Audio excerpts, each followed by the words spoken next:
Pinanood ko siyang maglakad palayo, bitbit ang diploma at isang bungkos ng pangarap na alam kong hindi ako kasama. Katulad ng dati, hindi niya alam na naroon ako, nakatitig, bawat hakbang niya ay parang tinik na dahan-dahang bumabaon sa puso ko. Ito na iyon, ang pagtatapos ng 4 na taon ng lihim na pagtingin, ng mga ngiting pilit, at ng mga salitang hindi kailanman nabigkas. College. Para sa iba, ito ang panahon ng walang katapusang kasiyahan, ng mga bagong kaibigan, at ng mga unang pag-ibig na nauwi sa sila na. Para sa akin, si Rachel Hernandez, ang college ay defined ng isang pangalan, Drew Aquino. Isang pangalan na kay sarap bigkasin sa isip, pero ni minsan ay hindi ko nagawang isatinig sa harap niya ng may ibang kahulugan, kundi pagkakaibigan, o mas tamang sabihin, bilang isang kaklase na laging maaasahan. Sa malawak na kampus ng universidad namin, madalas akong nakaupo sa ilalim ng isang mayabong na puno ng mangga, bitbit ang makapal na libro na kunwari ibinabasa ko. Pero ang totoo, ang mga mata ko'y palihim na sumusulyap sa kabilang dulo ng quadrangle, kung saan madalas tumambay si Drew kasama ang barkada niya. Ang tawa niya, parang musika sa pandinig ko, kahit na ang kadalasang dahilan ng halakhak na iyon ay ang mga kalokohan ng mga kaibigan niya, at hindi ako. Ang paraan ng paghawak niya sa buhok kapag napapaisip, ang bahagyang pagkunot ng noo niya kapag seryoso sa discussion sa klase, o kahit ang simpleng pag-inom niya ng tubig mula sa tumbler, lahat yon nakarecord sa isip ko. Parang paboritong pelikula na paulit-ulit kong pinapanood. Hoy, Rach! Tulala ka na naman dyan, bungad minsan ni Lisa, ang college best friend ko, sabay tapik sa balikat ko. Siya lang ang nakakaalam ng lahat. Siya ang saksi sa bawat tikilig di moment ko na ako lang naman ang nag-imbento. Si Papa Drew na naman ba iyang tinititigan mo? Nako, girl, umamin ka na kasi. Ngiti lang ang isasagot ko, isang ngiting may halong kaba at lungkot. Paano ako aamin? Ako, na simple lang, na ang tanging maipagmamalaki ay ang pagiging consistent sa dean's list. Siya, na campus heartthrob, na halos lahat yata ng babae sa department namin may gusto sa kanya. Anong laban ko? Minsan, sa library, habang abala ako sa pag-review para sa major exam namin sa economics, naramdaman kong may tumayo sa tabi ko. Amoy pa lang, alam ko na. Yung pabango niyang yon, yung Axe chocolate na kahit simple lang, sa kanya, ang bango-bango. Rachel, right? Napalunok ako.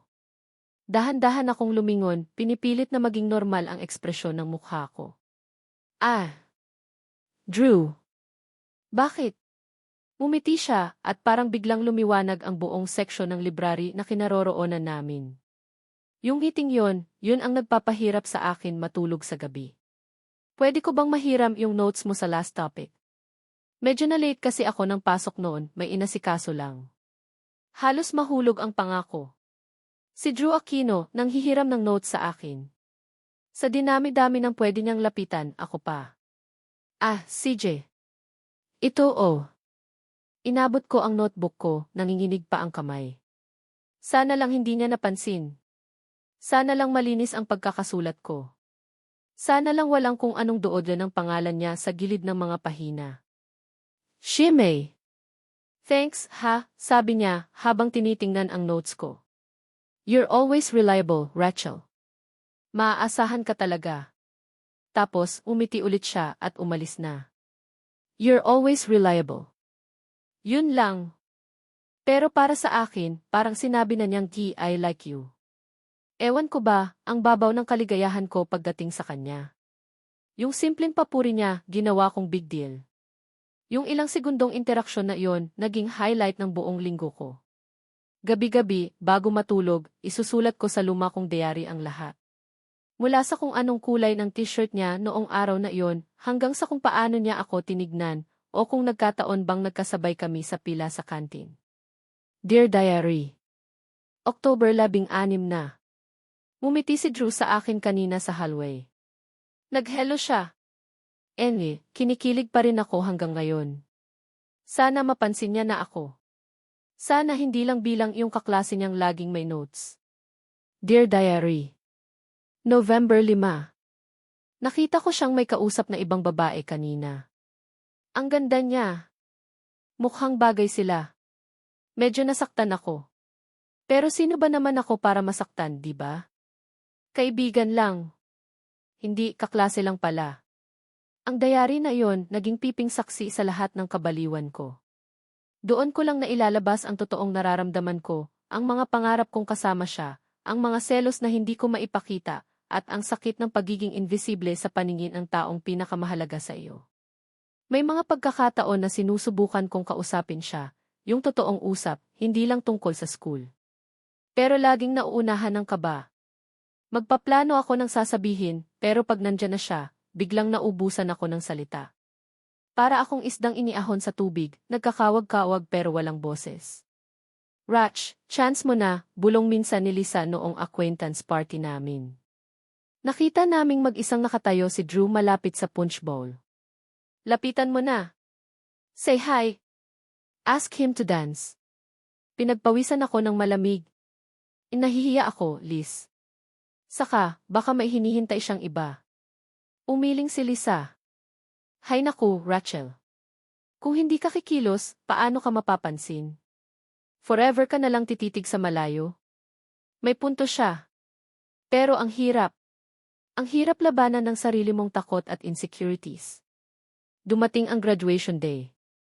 Araw ng selebrasyon, ng pagtatapos, at para sa akin, araw ng pamamaalam sa isang pag-ibig na hindi pa man nasisimulan ay kailangan ng tapusin. Suot ang toga, hawak ang diploma, hinanap siya ng mga mata ko sa gitna ng maraming tao. Nakita ko siya, kasama ang pamilya niya, nakangiti, masaya. Gusto ko siyang lapitan, i-congratulate, sabihin na, congrats, Drew. Good luck sa future. Pero ang mga paa ko, parang napako sa kinatatayuan. Nakita kong nagpaalam siya sa pamilya niya at lumapit sa mga kaibigan niya. Nagtatawanan sila, nag-aapiran, nagpaplano na ng selebrasyon. Pinanood ko lang sila. Pinanood ko siyang tumawa, pinanood ko siyang makipag-usap sa iba, pinanood ko siyang dahan-dahang naglakad palayo, kasama ang mga kaibigan niya, papalabas ng auditorium. Walang lingon. Walang paalam. Hindi niya alam na may isang Rachel na humihiling na sana, kahit isang sulyap lang, ibinigay niya. Hindi niya alam na may isang pusong nadurog na naman nang hindi niya namamalayan. Natapos ang college, at kasama sa mga librong isinilid ko sa bowl, ay ang mga pangarap ko tungkol kay Drew. Itinago ko na rin ang diary ko sa pinakailalim na drawer, kasama ng mga litratong palihim kong kinunan sa kanya, mga litratong kupas na, pero ang alaala, sariwa pa rin. Sabi nila, time heals all wounds. Siguro nga. Pero paano kung ang sugat, hindi naman talaga naghilom? Paano kung nagpanggap lang itong magaling, pero sa isang iglap, sa isang hindi inaasahang pagkakataon, ay hihilab ulit, mas matindi pa kaysa dati? Akala ko tapos na. Akala ko, nailibing ko na ang lahat ng nararamdaman ko para sa kanya, kasabay ng pagtatapos namin sa kolehiyo. Akala ko, handa na akong harapin ang bagong yugto ng buhay ko nang wala na siya sa isip ko. Pero paano kung ang tadhana may ibang plano? Paano kung ang puso, kahit anong pilit mong turuan, ay may sarili pa ring gustong sundan? Ang hirap pala talagang kalimutan ang unang pag-ibig, lalo na kung sa bawat pagpikit mo ng mata, ang mukha pa rin niya ang nakikita mo, at ang tanong na paano kung, ay patuloy na bumubulong sa iyo. Lumipas ang 5 taon. 5 taon ng pagtatrabaho sa isang advertising agency bilang graphic designer, 5 taon ng pilit na paglimot, at 5 taon ng paniniwala na ang anino ni Drew Aquino ay tuluyan ng nabura sa sistema ko. Ang dating Rachel na laging nakatungo at takot magsalita. Medyo nag-level up na. Natuto na akong makipag-usap sa mga kliyente, magpresenta ng mga ideya, at kahit papaano, nagkaroon na rin ng kaunting kumpiyansa sa sarili. Ang diary? Nakatago pa rin pero hindi ko na binubuklat. Para saan pa? Ang mga pahina noon ay puno ng isang pangarap na matagal ko nang isinuko. Akala ko. Martes. Karaniwang araw sa opisina. Busy ang lahat sa kani-kanilang mga cubicle. Ako, abala sa pag-finalize ng layout para sa isang bagong campaign. May big meeting kami mamayang 3:00 para sa isang potensyal na malaking kliyente. Medyo kabado pero excited. Ito na yung break na hinihintay ng team namin. Guys, heads up! Paparating na raw yung representatives from Endesti Solutions. Ramirez, our CEO, wants everyone involved in the pitch to be in conference room T in 15 minutes, anunsyo ni Clara, ang aming department head, habang mabilis na dumadaan sa ISO. Nag-ayos ako ng sarili, kinuha ang laptop at ang presentation materials ko. Huminga ako ng malalim. Kaya ko to. Pagpasok ko sa conference room T, nandoon na ang halos lahat ng taga-creative at accounts team. Si A. Ramirez, nakaupo na sa dulo ng mahabang lamesa, seryoso ang mukha. May 2 bakanting upuan pa malapit sa kanya, para siguro sa mga bisita. Umupo ako sa tabi ni Ben, isa sa mga writer namin. Kinakabahan ako, Bes, bulong ko kay Ben. Relax, Ratch. Galingan lang natin. Kayang-kaya yan, sagot niya, sabay kindat. Ilang sandali pa, bumukas ang pinto ng conference room. Pumasok si Ines Daza, ang executive assistant ni A. Ramirez, at kasunod niya ang 2 lalaki na naka-corporate attire. Ang isa, medyo may edad na, siguro nasa late 40. Ang isa naman. Parang biglang huminto ang pag-ikot ng mundo ko. Nanlamig ang mga kamay ko. Ang tibok ng puso ko, biglang kumabog ng sobrang bilis, parang gustong kumawala sa dibdib ko. Kilala ko yung tindig na iyon. Kilala ko yung paraan ng paglalakad. Kahit medyo nag-iba ang gupit ng buhok niya, mas mukhang mature at professional ngayon, alam ko. Hindi ako pwedeng magkamali. Siya nga. Si Drew Aquino. Nakatayo siya roon, katabi ng mas matandang kasama niya, nakikipagkamay kay Emil Ramirez. Nakasuot siya ng navy blue suit, puting long-sleeved shirt, at pulang kurbata. Mas tumangkad pa yata siya ng kaunti, o baka dahil lang sa suot niya. Pero yung mukha, yung mga matang yon na minsan kong pinangarap na titigan ako pabalik, yung ngiti niyang pamatay na minsan kong inasam na para sa akin hindi nagbago. Good afternoon, everyone. I'd like you to meet Carlos De Leon, CEO of FS Solutions, and Drew Aquino, their marketing head, pagpapakilala ni Ramirez. Marketing head. Wow! Ang layo na ng narating niya. Samantalang ako, heto pa rin, nagtatago sa likod ng computer screen. Napatingin si Drew sa direksyon ng team namin, isang magalang na ngiti ang nakapaskil sa labi niya habang iniisa-isa kami ng tingin. Nang dumapo ang mga mata niya sa akin, bahagya siyang natigilan. Nakita ko ang munting pagbabago sa ekspresyon niya, isang saglit na pagtataka, na agad ding napalitan ng professional na ngiti. Pero yung saglit na yon, sapat na para malaman kong nakilala niya ako. Buong meeting, hindi ako makapag-concentrate. Ang mga salitang lumalabas sa bibig ni A. De Leon at ni Drew tungkol sa kumpanya nila, sa mga pangangailangan nila, parang hangin lang na dumadaan sa tainga ko. Ang isip ko, lumilipad pabalik sa college. Sa mga araw na pinanonood ko siya mula sa malayo. Sa mga sandaling nagpapanggap akong hindi apektado sa tuwing malapit siya. Nang turn na ng team namin para mag-present, pinilit kong mag-focus. Si Clara ang unang nagsalita, tapos si Ben ang ako na ang tinawag para i-discuss ang visual concepts, nanginginig ang mga tuhod ko habang papunta sa harap. Good afternoon. I'm Rachel Hernandez, one of the graphic designers for this project. Sinimulan ko ang presentation ko, pinilit na huwag tumingin ng direkta kay Drew. Pero sadyang mapaglaro ang mga mata. Sa bawat paglipat ko ng slide, sa bawat pag-explain ko ng design rationale, hindi ko maiwasang sumulyap sa kanya. Nakikinig siya, seryoso, paminsan-minsan ay tumatango. Walang emosyon sa mukha niya. Parang hindi niya ako kilala. O baka naman, talagang wala lang akong epekto sa kanya, noon at ngayon. Pagkatapos ng presentation, may ilang tanong si A. De Leon.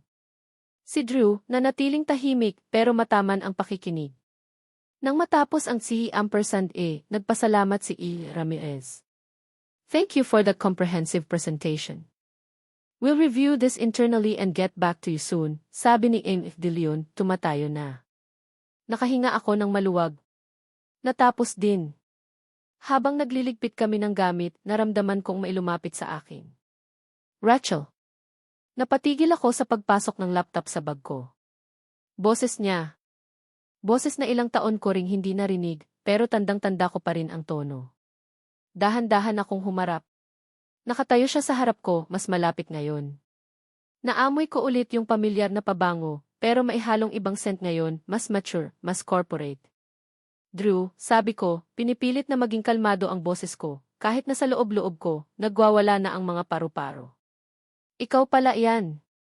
Ngumiti siya, yung iting nakapagpatunaw sa akin noon. Ang tagal na, no? Since graduation, hindi na tayo nagkita. Ang awkward. Ano bang dapat sabihin? Kamusta ka na? Tanong niya.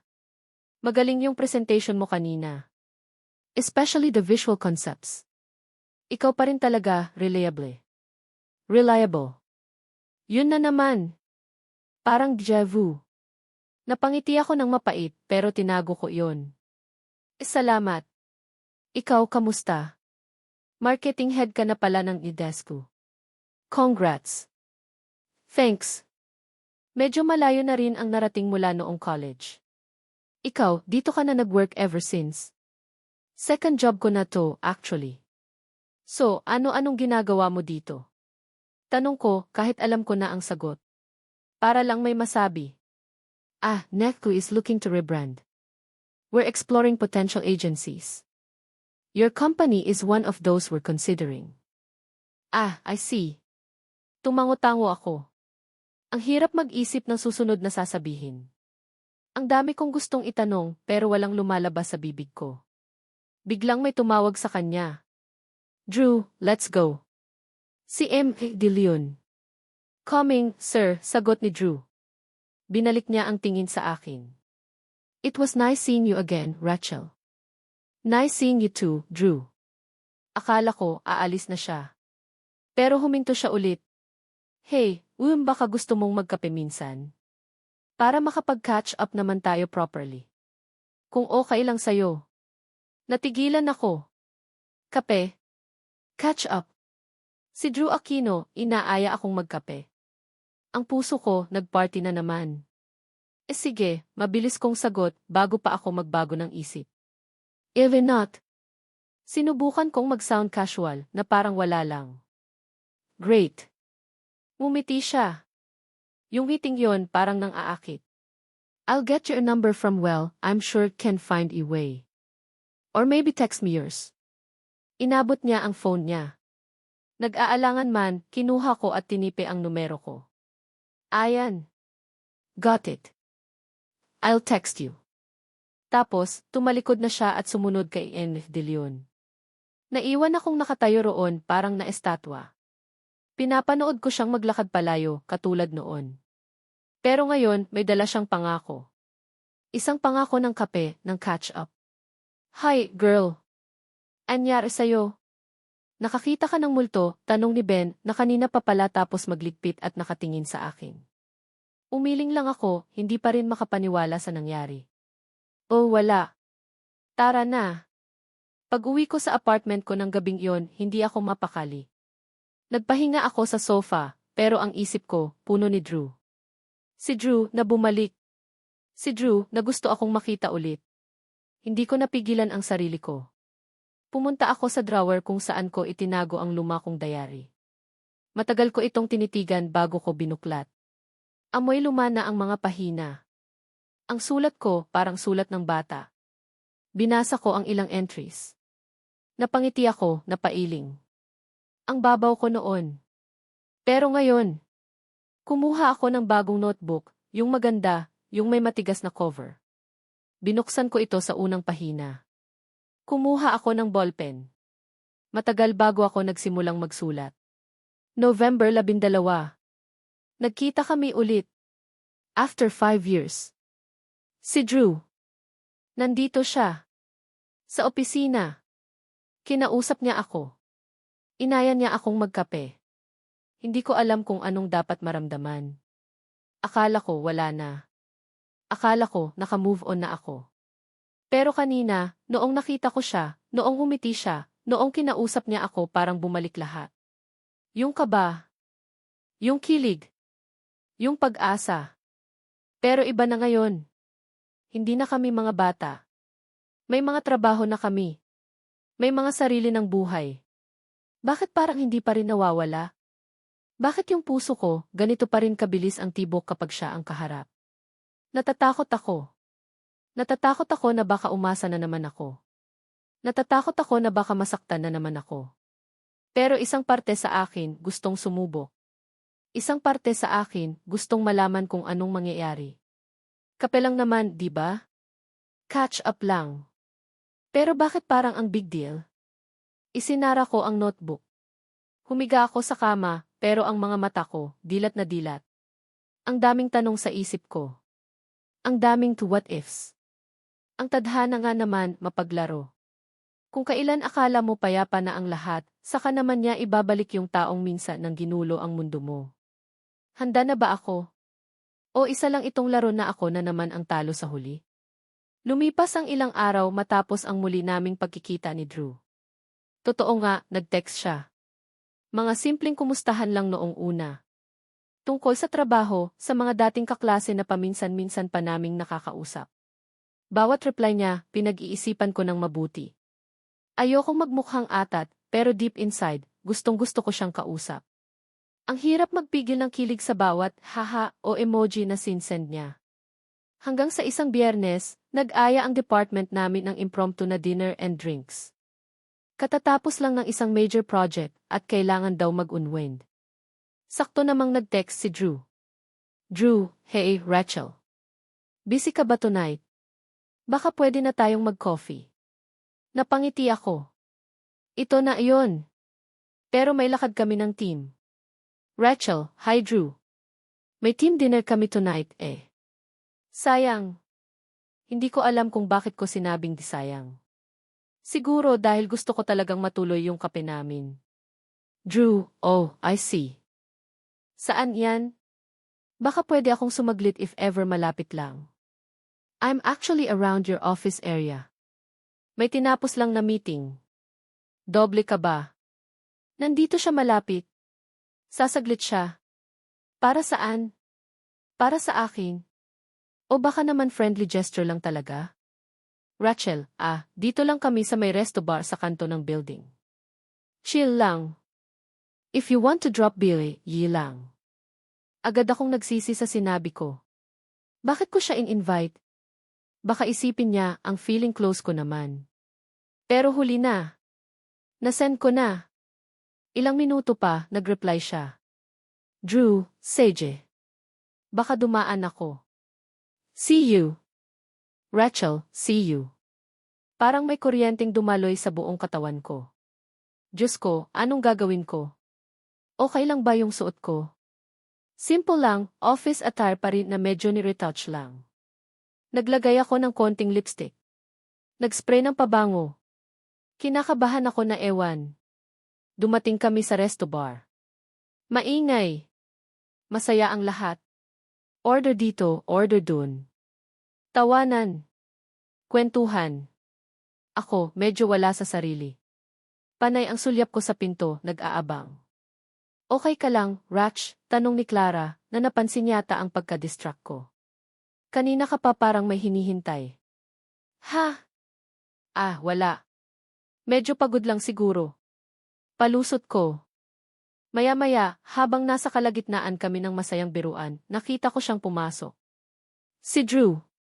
Nakasuot pa rin ng office attire, pero medyo niluwagan na ang kurbata at naka-on-buton ang unang buttons ng polo niya. Mas lalo siyang gumwapo sa paningin ko. Nagtama ang mga mata namin. Ngumiti siya. Yung meeting yon ulit. Lumapit siya sa table namin. Good evening, everyone. Mind if we join for a bit? Nakasalubong ko si Rachel kanina, nabanggit niya na nandito kayo. Smooth. Galing dumiskarte. Nagkatinginan ang mga katim ko tapos ngumiti. Sure, lie. The more, the merrier, sabi ni Ben na parang may alam na. Umusog sila para bigyan siya ng upuan. Sakto, sa tabi ko pa. Pakshit. Thanks. Umupo siya.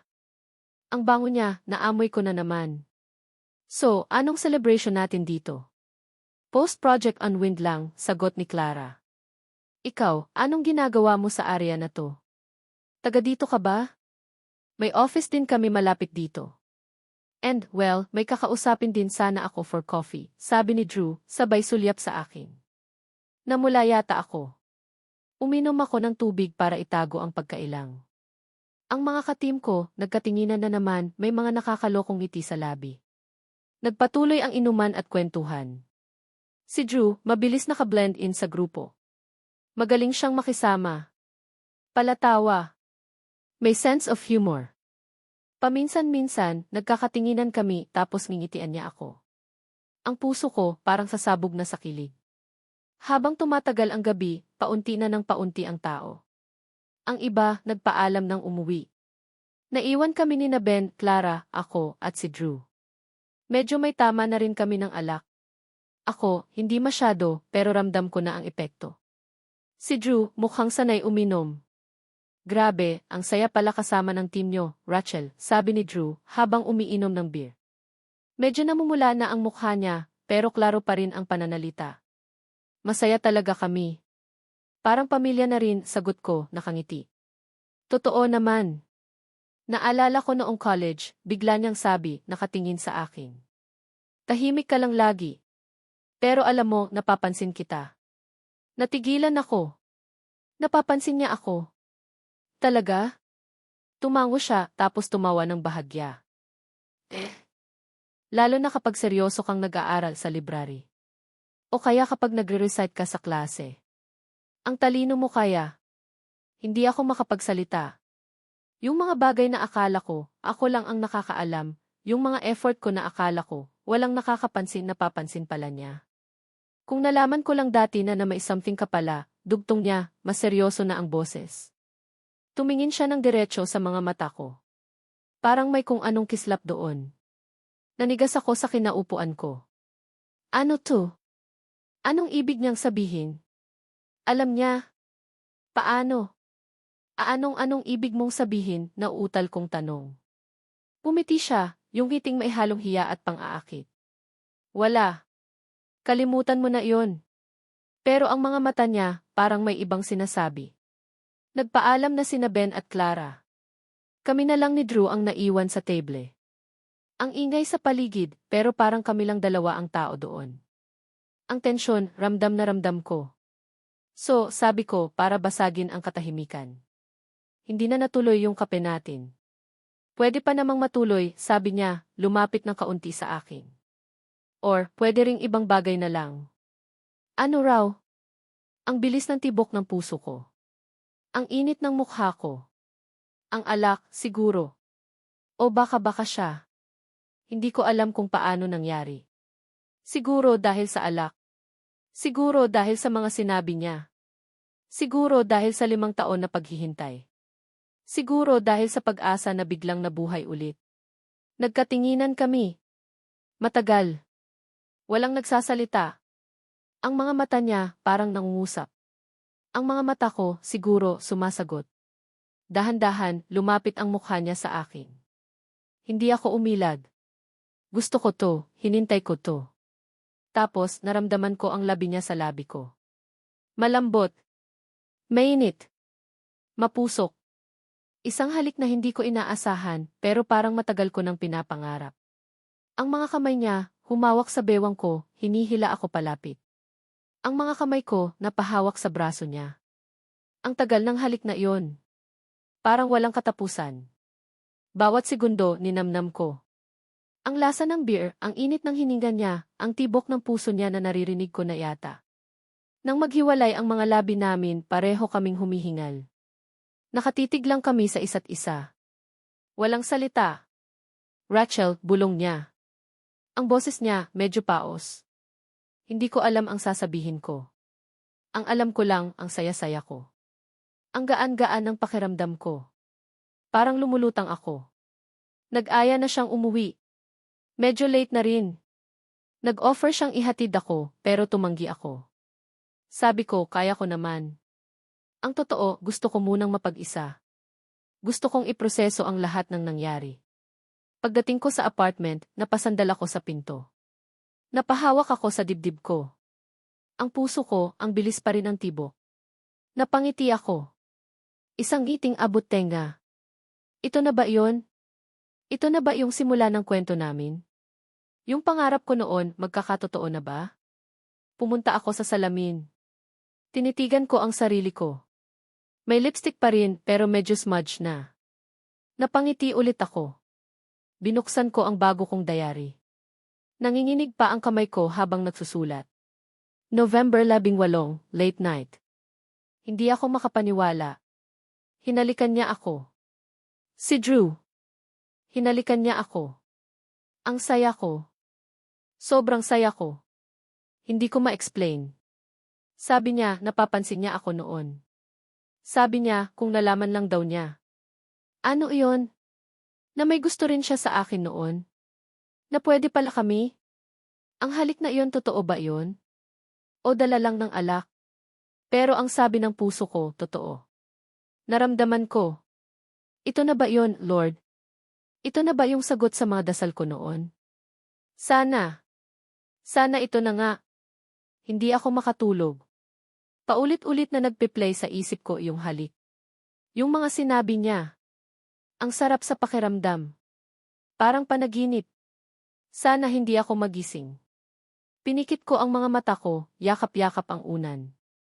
Ang ngiti hindi maalis sa labi ko. Ang gabing akala ko, dinner lang with office mates, naging isang gabing hindi ko malilimutan. Isang gabing nagbigay sa akin ng pag-asa. Isang gabing akala ko, simula na ng lahat. Akala ko lang pala. Kinabukasan, Sabado, nagising akong may ngiti sa labi. Kahit medyo masakit ang ulo ko dahil sa hangover, hindi nito napantayan ang saya at kilig na nararamdaman ko. Paulit-ulit na nag-reply sa isip ko ang mga nangyari kagabi, ang mga tingin ni Drew, ang mga salitang binitawan niya, at higit sa lahat, yung halik. Yung halik na nagpatunay na hindi lang ako ang may nararamdaman. Buong umaga, hawak ko ang cellphone ko, nag-aabang ng text niya. Sigurado akong magte-text yon. Siguro, hihingi ng sorry kung medyo naging mabilis ang mga pangyayari. O baka naman, mangangamusta lang. O baka, aayain ulit akong lumabas, this time, kami lang dalawa. Ang dami kong senaryos na nabuo sa isip ko. Pero lumipas ang tanghali, wala pa rin. Sinilip ko ang Viber, ang Messenger, wala. Baka busy lang, sabi ko sa sarili ko. Baka may importanteng ginagawa. O baka, tulad ko, may hangover din. Nag-decide akong magluto ng brunch. Habang naghihiwa ng sibuyas, hindi ko maiwasang mapangiti. Naalala ko na naman yung titig niya. Yung paraan ng pagbigkas niya ng pangalan ko. Hi, Drew. Ano bang ginawa mo sa akin? Linggo. Wala pa ring text. Medyo nagsimula na akong kabahan. Normal ba to? Pagkatapos ng ganung moment, biglang silence. Sinubukan kong i-rationalize.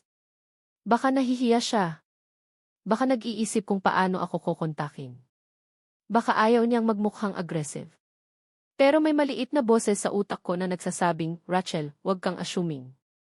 Lunes. Office. Pagpasok ko pa lang, ang mga katim ko, may mga mapanuksong ngiti. Uy, si Ilas blooming, bati ni Ben. Anyari kagabi, Rach? Ang aga niya nawala ni Papa Drew segunda naman ni Clara, maihalong pang-aasar. Umiti lang ako. Wala ayun. Nauna lang kaming umuwi. Ayokong magbigay ng detalye. Gusto kong i-keep yung moment na iyon para sa akin, para sa amin ni Drew, kung may amin nga ba. Maghapon akong wala sa sarili sa trabaho. Bawat tunog ng notification sa phone ko, napapatalon ang puso ko. Pero laging galing lang sa group chat ng office, o kaya email alerts. Nag-aalala na ako. Bakit hindi siya nagpaparamdam? May nagawa ba akong mali? May nasabi ba akong hindi niya nagustuhan? O baka naman, wala lang talaga sa kanya yung nangyari. Hindi ko na natiis. During lunch break, habang mag-isa ako sa pantry, nag-decide akong i-check ang profile niya sa social media. Matagal ko na siyang friend sa Facebook, pero hindi ko masyadong tinitingnan ang posts niya. Ngayon, parang kailangan ko ng kahit anong clue. Walang bago sa wall niya. Puro shared articles lang tungkol sa marketing, o kaya mga pictures ng travel niya dati pa. Walang kahit anong bakas na nangyari noong Biyernes ng gabi. Hanggang sa nakita ko. Isang shared post mula sa isang common friend namin noong college. Group picture. Birthday celebration yata. At nandoon si Drew. Nakangiti. Masaya. Parang walang iniisip. Parang walang nangyari. Parang sinaksak ang puso ko. Biglang bumukas ang pinto ng pantry. Pumasok si Drew, may dalang mug. Nagtama ang mga mata namin. Ngumiti siya. Yung casual na ngiti, parang yung ngiti niya sa lahat. Oy, Rachel. Good morning, bati niya, parang normal na araw lang. Parang hindi kami naghalikan 2 gabi na ang nakaraan. Natigilan ako. Ang lahat ng kaba, ang lahat ng pag-aalala, biglang napalitan ng pagtataka. Pagkalito. Good morning, Drew, sabi ko, pinilit na maging normal ang boses. Kumuha siya ng kape. Tumabi sa akin sa maliit na table doon. Kamusta weekend? Tanong niya habang hinahalo ang kape. Parang gusto kong sumigaw. Anong kamusta weekend? Ikaw ang kamusta? Bakit hindi ka nagparamdam? Pero hindi ko magawa. Okay lang naman. Ikaw, sagot ko, pilit ang ngiti. Okay lang din, medyo busy lang. Alam mo na, trabaho. Uminom siya ng kape. Ang saya noong Friday, no? First time kong makasama team nyo. Ang kukulit nyo pala. Tumango lang ako. Hindi ako makapagsalita. Ang bigat ng dibdib ko. Tapos, bigla siyang tumawa ng bahagya. Yung tawang parang may naalalang nakakatuwa. Grabe. Sorry nga pala doon sa alam mo na. Medyo wild lang yung gabi dahil sa alak. Nakakahiya tuloy. Tumingin siya sa akin, umiti ulit. Yung ngiting parang sinasabing, don't worry about it, it was nothing. Parang binuhusan ako ng malamig na tubig. Lahat ng kilig, lahat ng pag-asa, biglang naglaho. Nawala. Medyo wild lang yung gabi dahil sa alak.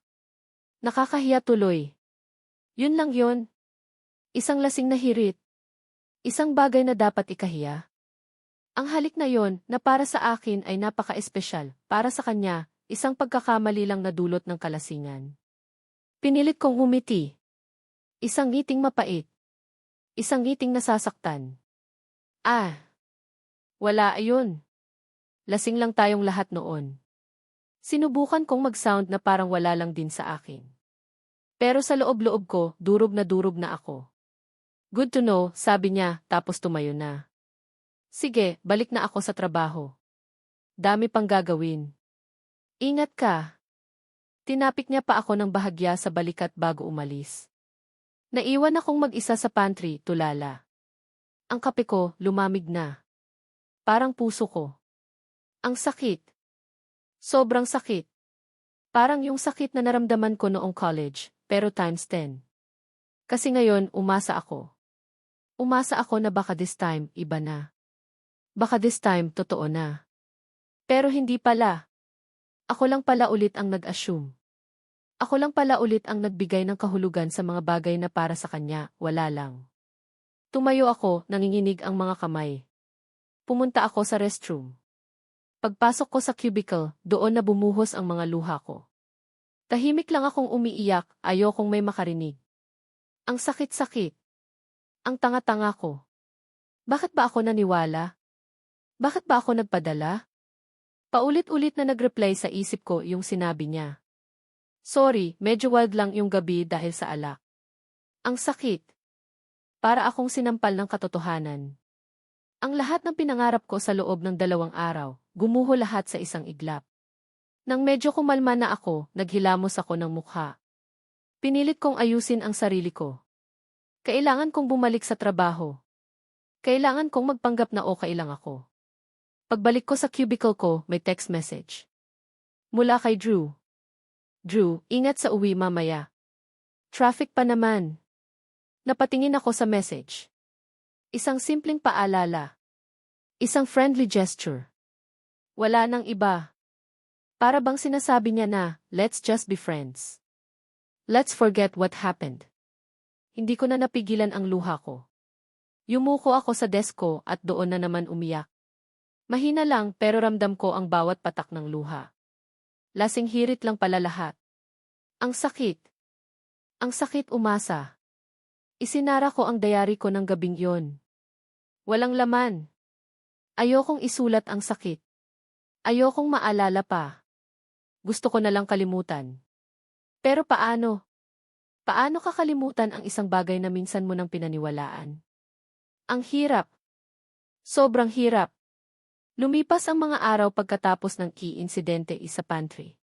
Kung may masasakit pa sa nalaman kong lasing hirit lang pala ang lahat, siguro yung pakiramdam na kailangan kong harapin si Drew araw-araw sa opisina na parang walang nangyari. Na parang hindi niya dinurog ang puso ko sa ilang salita lang. Pinilit kong maging professional. Pinilit kong humiti kapag nagkakasalubong kami sa hallway o sa pantry. Pinilit kong makipag-usap ng normal kapag may kailangan siyang i-discuss tungkol sa project ng If-Test to Solutions. Pero sa bawat ngiti, sa bawat salita, may kirot. May sakit. Siya. Parang wala lang talaga. Masaya pa rin siya, palangiti, friendly sa lahat. Parang hangin lang ako na nadaanan niya. Siguro nga, para sa kanya, ganoon lang talaga kadali kalimutan ang lahat. O baka naman, wala lang talagang dapat kalimutan kasi wala naman talagang naging espesyal sa kanya. Isang hapon, habang nag-scroll ako sa Instagram para malibang ang sarili ko sa tindi ng stress at lungkot, may isang post na nagpatigil sa paghinga ko. Galing kay Drew. Isang picture. Hindi selfie. Hindi picture ng pagkain o ng view. Picture nila. Dalawa. Si Drew at isang babae. Maganda.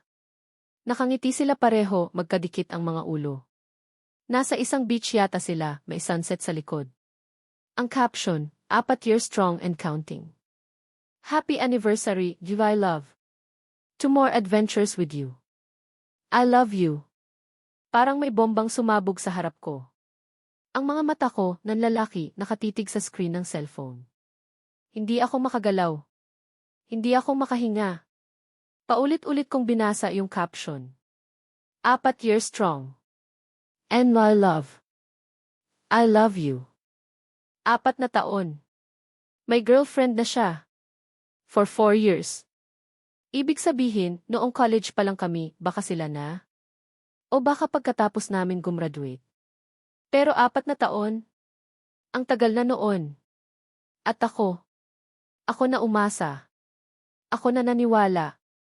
Ako na nag-imagine ng kung ano-ano. Biglang nag-flashback sa isip ko lahat.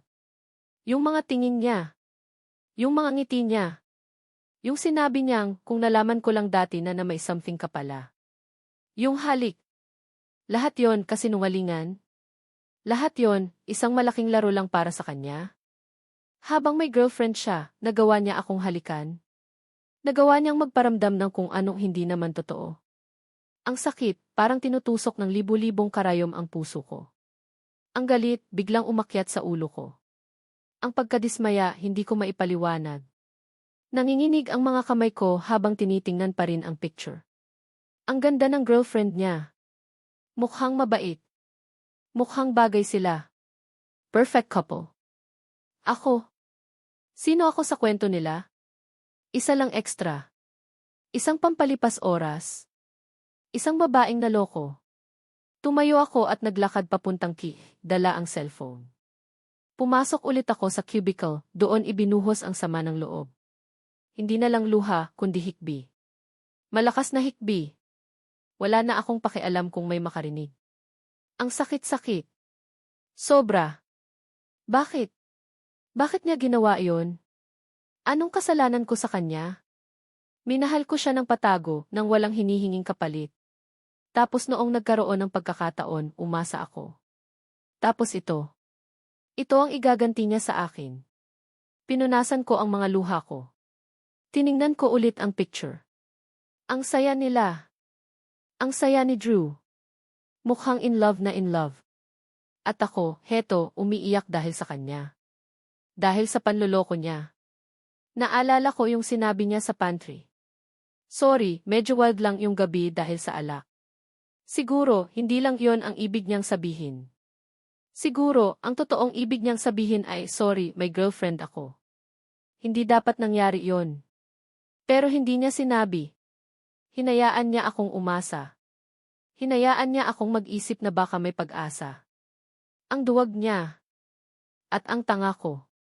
Ang tanga-tanga ko. Buong hapon, wala ako sa sarili. Kahit anong pilit kong mag-focus sa trabaho, bumabalik at bumabalik sa isip ko yung picture, yung caption, yung katotohanan. May girlfriend na pala siya. Paulit-ulit na parang sirang plaka. Nang uwian na, nagmamadali akong lumabas ng opisina. Ayoko siyang makita. Ayoko siyang makasalubong. Baka hindi ko mapigilan ang sarili ko. Baka masampal ko siya. O baka maiyak na naman ako sa harap niya. Pag-uwi ko sa apartment, ibinagsak ko ang bag ko. Naupo ako sa sahig, napasandal sa pader. Doon na naman ako umiyak. Umiyak ako para sa sarili ko. Umiyak ako para sa puso kong ilang beses nang nasaktan dahil sa iisang tao. Bakit ganito? Bakit kailangang paulit-ulit? Kinuha ko yung bago kong diary. Yung diary na sinimulan ko noong akala ko may bagong pag-asa. Ngayon, parang gusto ko na lang sunugin. Binuklat ko ito. Ang huling entry, puno ng saya at kilig. Ang entry pagkatapos noon, puno ng sakit at pagkadurog. Ngayon, anong isusulat ko? November 25. May girlfriend na pala siya. 4 years na sila. Ang sakit. Sobrang sakit. Hindi ko alam kung paano ako magsisimula ulit. Lahat ng pag-asa ko, gumuho. Lahat ng pinaniwalaan ko, kasinungalingan lang pala. Sino ba ako para umasa? Sino ba ako para isipin na pwede kaming dalawa? Ako lang pala ang nag-assume. Ako lang pala ang nagbigay ng meaning sa lahat. Ang tanga ko. Paulit-ulit na lang akong nagpapakatanga sa kanya. Gusto ko nang sumuko. Gusto ko nang kalimutan siya. Pero paano? Paano ba kalimutan ang isang taong minahal mo ng sobra, kahit na paulit-ulit kanyang sinasaktan? Siguro, ito na yung sign na kailangan ko nang tanggapin na wala talaga. Na hinding-hindi magiging kami. Na kailangan ko nang bumitaw. Isinara ko ang diary. Ang bigat-bigat ng pakiramdam ko. Parang pasan ko ang buong mundo. Humiga ako sa kama, nakatitig sa kisam. Walang luha. Pagod na akong umiyak. Ang nararamdaman ko na lang pagod. Pagod na ang puso ko. Siguro tama na. Siguro kailangan ko nang unahin ang sarili ko. Siguro panahon na para kalimutan si Drew Aquino. For good. Pero kaya ko ba? Ang mga sumunod na linggo pagkatapos kong malaman ang tungkol sa girlfriend ni Drew ay parang isang mahabang, madilim na tunel. Pinilit kong maging okay, pero ang totoo, wasak na wasak ako. Ang bawat araw sa opisina ay isang pagsubok. Ang makita siya, kahit sa malayo lang, ay parang pagbabalat ng sugat na hindi pa naghihilom. Pero kailangan kong kayanin. Para sa sarili ko. Napansin ng mga katim ko ang pagbabago sa akin. Mula sa dating medyo masayahin at palangiti, naging tahimik ako at madalas tulala. Si Clara at Ben, ilang beses akong tinanong kung okay lang ba ako, pero lagi kong sinasabing pagod lang sa trabaho. Ayokong mag-share. Ayokong ipakita kung gaano ako nasasaktan. Sa gitna ng lahat ng to, may isang tao sa opisina na hindi ko inaasahang magiging sandalan ko. Si Michael Santiago. Project manager siya sa kabilang department, pero madalas kaming nagkakasama sa mga cross-functional projects. Tahimik lang siya, observant, at may pagkaseryoso, pero mabait. Mga 34 na siya, mas matanda sa akin ng ilang taon. Hindi kami ganoon ka-close, pero palagi siyang magalang at professional. Isang gabi, nag-uot ako, mag-isa na lang halos sa floor namin. Aburido ako sa isang design na hindi ko makuha-kuha. Frustrated. Pagod. Malapit na akong maiyak. Biglang may kumatok sa cubicle ko. Si Michael. May dala siyang 2 paper cup. Nakita kong naka-on pa ilaw mo, sabi niya, medyo nahihiya. Akala ko baka kailangan mo ng kape. O hot choco, kung yun ang prefer mo. Napatingin ako sa kanya. Hindi ko inaasahan to, salamat, Michael. Hot choco na lang siguro. Inabot niya sa akin yung isang cup. Umupo siya sa bakanting upuan sa tabi ng cubicle ko. Mukhang stressed ka, sabi niya, habang sumisimsim sa kape niya. Hindi ako sumagot agad. Tinitigan ko lang yung hot choco. Okay lang kung ayaw mong pag-usapan, dagdag niya. Minsan, kailangan lang natin ng kasama, kahit tahimik lang.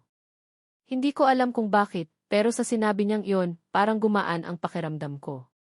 Siguro dahil sa wakas, may nakapansin sa akin ng hindi nang husga. Salamat, sabi ko ulit, this time mas sincere. Simula noon, naging madalas na ang pag-uusap namin ni Michael. Minsan, sa pantry kapag nagkakasalubong kami. Minsan, after office hours, kapag pareho kaming nag-uot. Simple lang ang mga usapan namin, tungkol sa trabaho, sa mga paborito naming pelikula, sa mga nakakatawang nangyayari sa opisina. Wala siyang tanong tungkol sa personal kong buhay, pero ramdam kong nakikinig siya. Ramdam kong nandyan siya. Isang beses, habang naglalakad kami palabas ng building, bigla siyang nagsalita. Rachel, alam kong may pinagdadaanan ka. Hindi ko alam kung ano at hindi kita pipiliting sabihin. Pero gusto ko lang malaman mo na kung kailangan mo ng kausap, o kahit ng tahimik na kasama lang, nandito lang ako. Natigilan ako. Tumingin ako sa kanya. Ang seryoso ng mukha niya, pero may warmth sa mga mata niya. Kahit hindi mo pa kaya ngumiti, hihintayin ko, dagdag pa niya, sabay isang maliit na ngiti. Yung mga salitang iyon tumago sa puso ko.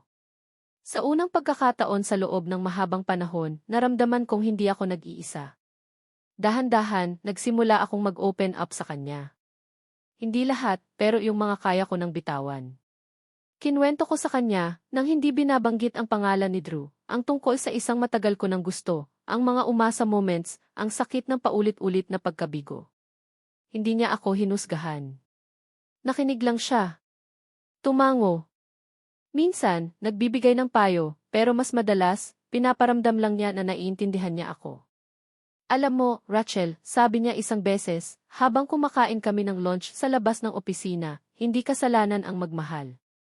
At lalong hindi kasalanan ang umasa. Ang mahalaga, natututo tayo. At huwag mong isipin na dahil nasaktan ka, hindi ka na ulit pwedeng sumaya o magmahal. Ang mga salita niya, parang gamot. Unti-unti, tinutulungan akong hilumin ang mga sugat na iniwan ni Drew. Isang Sabado, nag-aya siyang pumunta sa beach.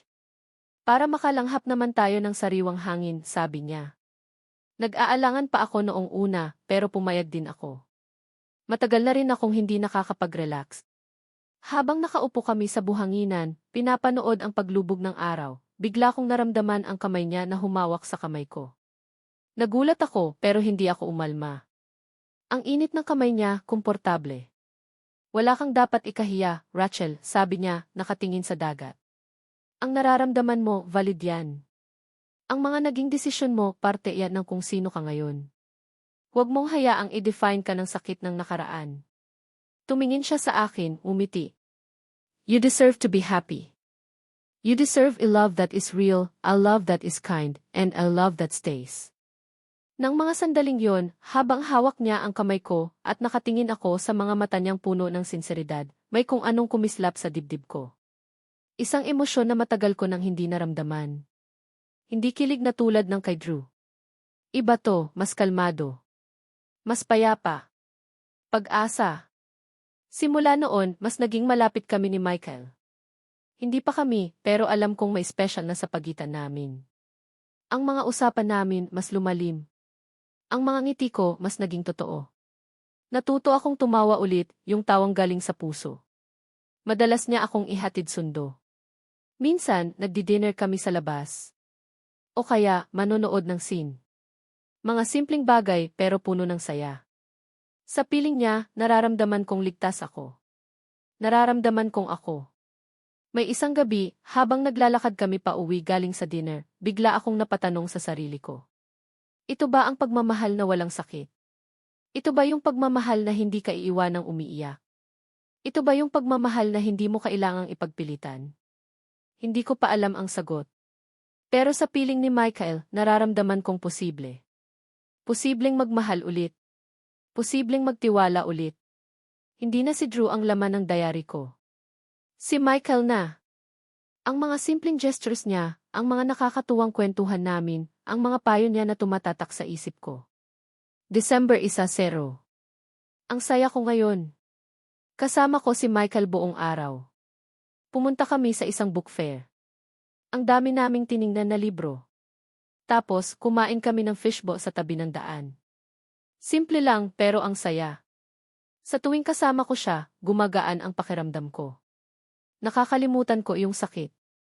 Nakakalimutan ko si Drew. Sabi niya kanina, "You have a beautiful smile, Rachel. Sana lagi kang nakangiti." Napangiti ako. Siguro, dahil sa kanya, kaya ko na ulit ngumiti ng totoo. Salamat, Michael. Salamat sa pagdating mo. Unti-unti, natutunan kong bitawan ang anino ni Drew. Ang sakit, nandoon pa rin paminsan-minsan, pero hindi na kasing tindi ng dati. Mas nangingibabaw na ngayon ang pag-asa at ang bagong simula na inaalok ng presensya ni Michael sa buhay ko. Hindi ko pa alam kung saan kami papunta. Pero isa lang ang sigurado ako, sa tulong ni Michael, natututo akong buuin ulit ang sarili ko. At handa na akong sumubok magmahal ulit, this time, nang may mas maraming tapang at mas kaunting takot. Lumipas pa ang 2 taon. 2 taon na puno ng paghilom, paglago at pagmamahal. Sa piling ni Michael, natagpuan ko ang isang uri ng pag-ibig na hindi ko inaasahan, isang pag-ibig na kalmado, matatag, at higit sa lahat, totoo. Hindi ito yung klase ng pag-ibig na parang roller coaster, puno ng matitinding kilig at biglaang pagbagsak. Ito yung pag-ibig na parang tahanan, mainit, ligtas at laging nariyan. At ngayon, narito ako, nakatayo sa harap ng salamin, suot ang isang simpleng puting bestida. Hindi ito bonggang wedding gown dahil hindi rin naman bongga ang kasal namin ni Michael. Isang simpleng civil wedding lang, dinaluhan ng aming mga pamilya at ilang malalapit na kaibigan. Yun ang gusto namin, isang selebrasyon ng pagmamahala namin, walang halong pagkukunwari, walang halong palabas. Napangiti ako habang tinitingnan ang refleksyon ko. Ang mga mata ko may kakaibang kislap, kislap ng tunay na kaligayahan. Wala na yung lungkot at pag-aalinlangan na dati ilaging nakabakas doon. Ang ngiti ko, abot hanggang tenga, at ramdam ko ang init nito hanggang sa kaibuturan ng puso ko. "Ready ka na, anak?" tanong ni Mama, na pumasok sa kwarto. Lumapit siya at inayos ang buhok ko. May luha sa gilid ng kanyang mga mata, pero luha ng saya. Tumango ako. Opo, ma-ready na po ako. At sa unang pagkakataon, nasabi ko iyon ng buong puso, nang walang kahit katiting na pagdududa. Ang seremonya ay maikli lang pero puno ng emosyon. Habang binibigkas namin ni Michael ang aming mga panata, hindi ko mapigilang maluha. Mga luha ng pasasalamat dahil sa kabila ng lahat ng sakit na pinagdaanan ko, ibinigay pa rin sa akin ang tadhana ang isang taong tunay na magmamahal at mag-aalaga sa akin. Si Michael, na may luha rin sa mga mata, ay mahigpit na hinawakan ang kamay ko. Ang ngiti niya, para sa akin lang. Pagkatapos ng seremonya, may maliit na salu-salo sa isang restaurant. Masaya ang lahat. Tawanan, kwentuhan, mga payo mula sa mga nakatatanda. Habang pinagmamasdan ko si Michael na nakikipag-usap sa mga pinsan ko, napangiti ako. Ito na iyon. Ang lalaking pinakasalan ko. Ang lalaking mamahalin ko habang buhay. Makalipas ang ilang buwan, naimbitahan akong maging speaker sa isang marketing conference. Medyo kabado pero excited. Malaking karangalan to para sa akin. Kasama ko si Michael bilang suporta. Habang naghihintay ako sa backstage para sa aking turn, may pamilyar na boses akong narinig mula sa di kalayuan. Rachel. Rachel Hernandez. Napalingon ako. At doon, nakatayo siya. Si Drew Aquino. Medyo nagulat ako, pero hindi na kasing tindi ng dati. Nakasuot siya ng business suit, mukhang isa rin siya sa mga attendees o baka speaker din. Mumiti siya, yung iting dati nagpapatibok ng puso ko ng sobrang bilis. Ngayon, wala na. Isang simpleng ngiti na lang. Long time no see, sabi niya. Drew, sabi ko, umiti rin ang formal. Nga, ang tagal na. Kamusta ka na? I heard you're one of the speakers today. Congrats. Salamat. Okay naman ako. Ikaw? Okay lang din, busy pa rin sa desk ko. May bahid ng pag-aalinlangan sa mga mata niya, parang may gusto siyang sabihin pero hindi niya masabi. Sakto namang lumapit si Michael, may dalang tubig para sa akin. Love, okay ka lang? Malapit na mag-start yung session mo. Inakbayan niya ako. Napatingin si Drew sa kamay ni Michael na nakaakbay sa akin tapos sa aming dalawa. Nakita ko ang saglit na gulat sa mukha niya na agad ding napalitan ng isang pilit na ngiti. Ah, Michael, this is Drew Aquino, dati kong kaklase sa college, pagpapakilala ko. Drew, this is Michael, you my husband. Iniabot ni Michael ang kamay niya kay Drew. Nice to meet you, Drew. Congratulations din, I heard magaling ka raw sa marketing. Professional at magalang si Michael, gaya ng dati.